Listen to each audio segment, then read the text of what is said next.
This is a match I played over a year ago when I was first getting into playing hat format as a retro format.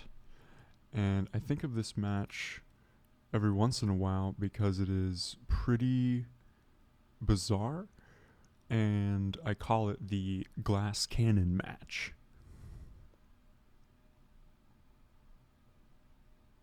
So I'm playing Laval Artifacts,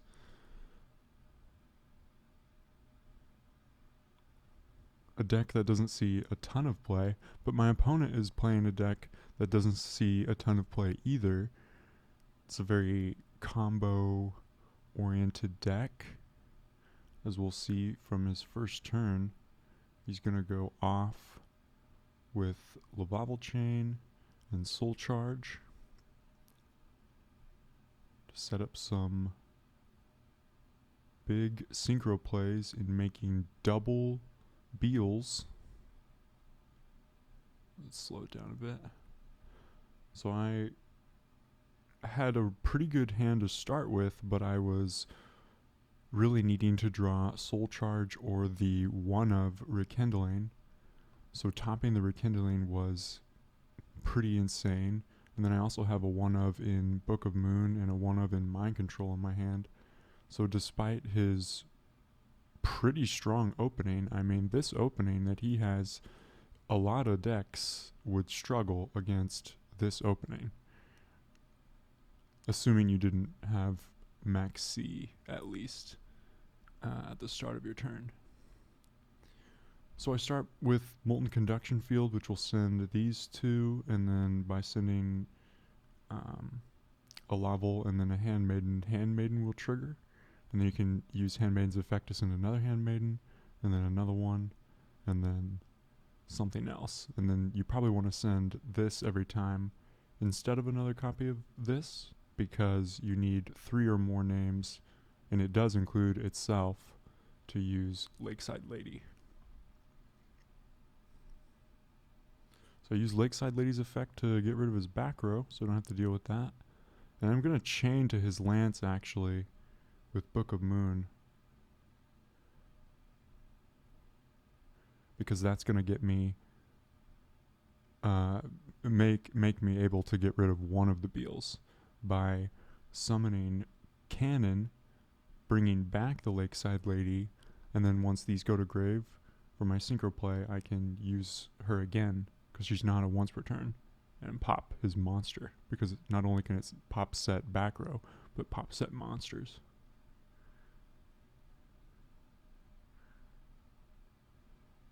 So I make Stenin, which forces me to discard. And then I'm going to play the Rekindling. So now the board is full. We make Dragon, and Dragon's going to be able to out the other Beals. Oh, looks like I don't even need it for the other Beals. That's right, because I use Mind Control. And sinking his Beals with my Lakeside Lady for Star Eater. Lakeside Lady to pop the set, as we talked about. Clear one of his Laval chains with Dragon. And then you can still attack the turn you use Rekindling, so I'm still going to attack him this turn. But I don't think... Oh, that is enough for game, because he used Soul Charge, that's right. So game 2.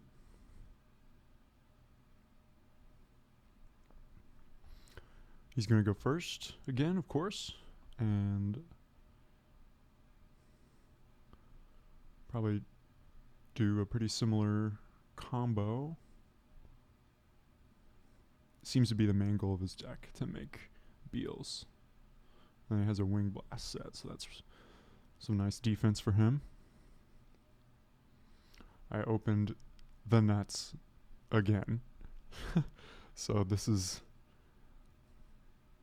why this is the glass cannon match. I opened not only Rekindling, Molten Conduction Field, but also Soul Charge. But no Book of Moon and no Mind Control this time for me. So it's not the same hand, but still an insane hand.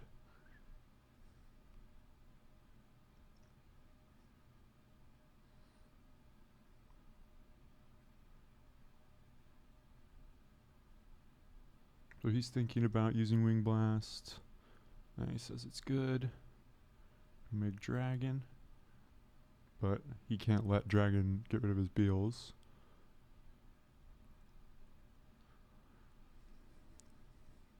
I'm going to clear the back row with Ignition. Just make sure the rest of my plays are untouchable. And I believe here I'm going to tribute a monster for Begaltac, so then I have the stars and a non-tuner, because Handmaiden and Lakeside Lady are both tuners, so you need a non-tuner for a Synchro summon. Scrap Dragon comes into play. Popping my Handmaiden triggers Handmaiden.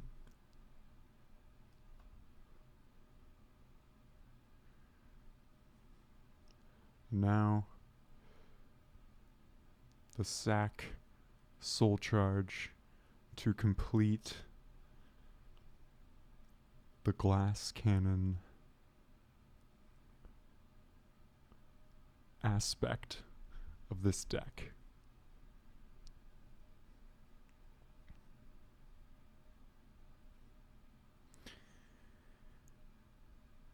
He does mention to play faster, which I don't think I was playing too terribly slowly. It's kind of crazy how when your hand is really good, you have to think more than when your hand is bad. Well, it makes more sense. It makes sense that you have to think more when you have more options available to you. But generally, I don't like people rushing me, and I don't rush other people to play, because when you rush someone, I mean, it kind of seems like you're trying to get them to mess up or something, and you should want to beat people for playing well and having built a good deck, not because you pressured them into making a mistake or something. At least that's my take on it. I use Pleiades here, but he's able to just tribute over the Plague, which I probably forgot that he could do that. So I actually have made a mistake here, and I don't have an immediate out to the Beals. I should have saved Pleiades for Beals, essentially. Draws Maxi, which is pretty useless. My Dustflame Blast is crazy live at this point. It can pop a ton of cards, but not Beals, of course, as it can't be destroyed by effects. He's just stalling at this point, and now I think I've drawn the out here. Yes. He is going to Maxi, of course, but Cannon gets me into the level 5, which will... This effect is similar to Phoenix Wing Wind Blast, Key's plan, but it's going to get rid of his Beals, and that's going to be the game. So there's plenty of damage after the Beals is gone. So that was the game. I don't have a deck profile for this deck anymore, because I messed around with different builds of this deck. Partially probably gave up on this deck because you really can't expect to draw that well every game. Opening Rekindling, opening Molten Conduction Field. Lavals are hard to play when you don't draw this card early, especially. So you have to play like Curry Bandit to try to get to it and try to mill this and with another one, but a lot of the time you're you're not you're not often going to open as well as I opened in this match.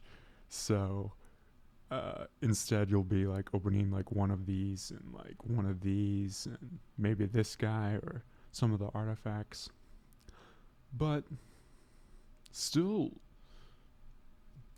worth trying to build. I mean, it clearly has plays, it clearly has power plays, but it is at a risk. So that is why this is called the glass cannon match, because we're both playing pretty high risk, high reward decks, and I was lucky enough to be the one who came out on top. Thanks for watching.